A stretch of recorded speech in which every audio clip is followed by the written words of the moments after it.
बीते 5 फरवरी बुधवार को अमेरिका से एक विमान भारत आता जिसमें 104 अप्रवासी भारतीय मौजूद थे।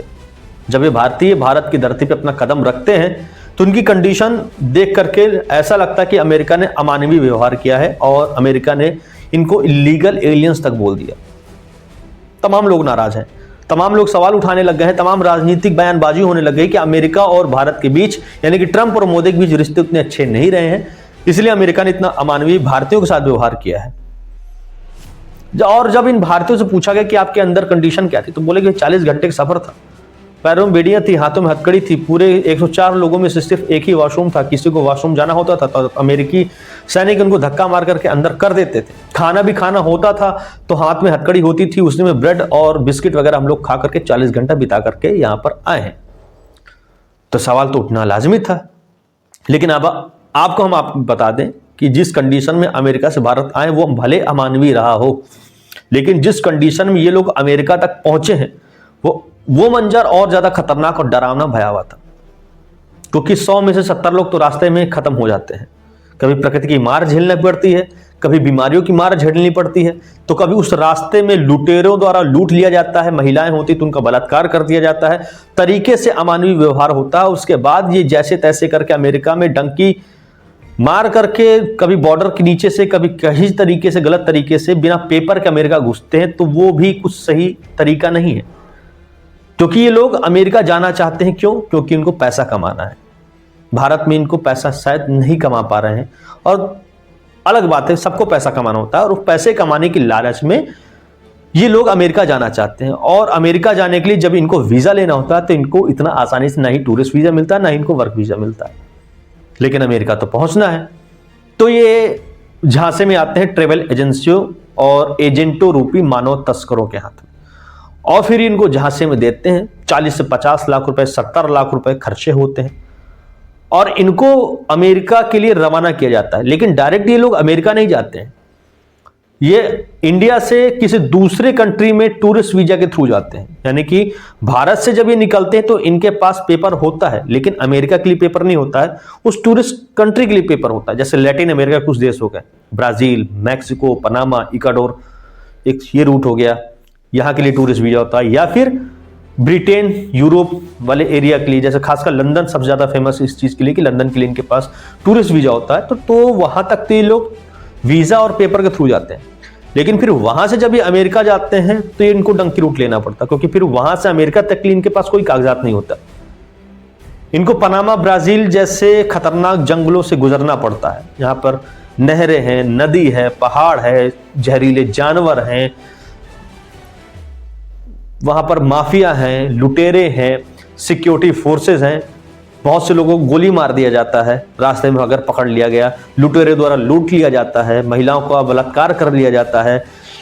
पुलिस ने अगर इनको वहां के पकड़ लिया तो इनको सिर्फ वापस डिपोर्ट ही कर दिया जाता है, इनको जेल में डाल दिया जाता है। मतलब तमाम तरीका, यानी कि आप 50 से 60 लाख रुपए खर्च करने के बावजूद भी आपकी जान सुरक्षित नहीं है, ये सोचे बिना ही ये लोग डंकी रूट पे निकल पड़ते हैं। और 70 में से मात्र 30 लोग ही ठीक ठाक अमेरिका पहुंच पाते हैं, और जैसे ही ये लोग अमेरिका पहुंचते हैं, जिस दिन पकड़ में आते हैं, वापस ये लोग भारत भेज दिए जाते हैं। और जो ये 104 अप्रवासी भारतीय पकड़े गए हैं वो इन मैक्सिको और अमेरिका बॉर्डर से पकड़े गए हैं। और इनका जो जाने का सफर था वो था दुबई से। ये इंडिया से दुबई गए एज ए टूरिस्ट वीजा में, फिर दुबई से हैंडलर और एजेंट के थ्रू फिर ये लोग डंकी रूट का इस्तेमाल करते हुए मैक्सिको बॉर्डर पार करते हुए ये लोग अमेरिका में घुसे और वहीं से लोग पकड़े गए हैं। डंकी रूट इतना आसान नहीं है। मैक्सिमम डंकी रूट 3 तरीकों से अपनाया जाता है जो सबसे ज्यादा चर्चित है। सबसे पहला जो रूट है वो मैक्सिको बॉर्डर के थ्रू पकड़ा जाता है। दूसरा है पनामा के जंगलों के थ्रू निकलता है जो ब्राजील की तरफ से पड़ेगा, और तीसरा है कनाडा के थ्रू होकर के इन लोग निकलेंगे। ये 3 बॉर्डर है जो अमेरिका में दाखिल कराने का इनका सबसे आसान जरिया होता है, और इसी रूट के थ्रू मैक्सिमम इलीगल एलियंस रूपी तमाम अप्रवासी अलग अलग देशों के लोग वहां पर पहुंच जाते हैं, जो अमेरिका सरकार के हत्या चढ़ते हैं, और फिर वापस इनके साथ बुरा सलूक किया जाता है और वापस ये लोग भारत में आ जाते हैं, या फिर जिस भी देश में होंगे उस देश में आ जाते हैं।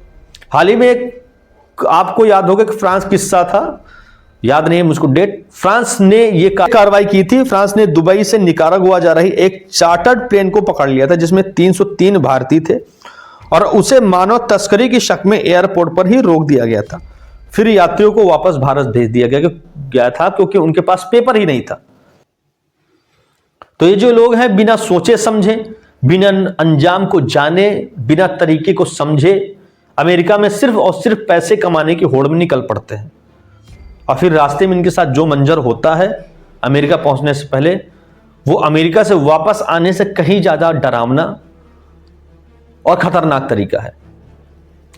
हालांकि भारत में आने के बाद इनके साथ कोई कार्रवाई नहीं होगी क्योंकि इन्होंने भारत का कोई भी कानून नहीं तोड़ा है। अमेरिका के लिए कानून तोड़ा गया, इसलिए अमेरिका ने इनको वापस भारत डिपोर्ट कर दिया गया है। लेकिन है तो ये गलत तरीका किसी भी देश में घुसने का, डंकी के थ्रू, वो भी तब जब आपकी जान का कोई भरोसा ना हो। आपको अमेरिका कमाने जाना है, वीजा के थ्रू जाइए, पेपर के थ्रू जाइए, कोई कुछ नहीं बोलेगा। लेकिन जब आप ऐसे गलत तरीके से जाएंगे तो फिर आपके साथ ऐसा बर्बरतापूर्ण और अमानवीय व्यवहार किया जाएगा। और फिर जब आप भारत आएंगे तो तमाम राजनीति बयानबाजियों के इर्द गिर्द ही घूमते रह जाएंगे। फिर आपका भविष्य कुछ होने वाला नहीं है। इसमें आपका पैसा भी जाएगा, 50-50 लाख, 60-60 लाख रुपए लोग अपनी जमीन बेच करके जाते हैं, फिर भी अमेरिका नहीं पहुंच पाते, फिर भी पैसा नहीं कमा पाते। तमाम अभी हालिया किस्सा आपको यूट्यूब वगैरह में देखने को मिलता होगा।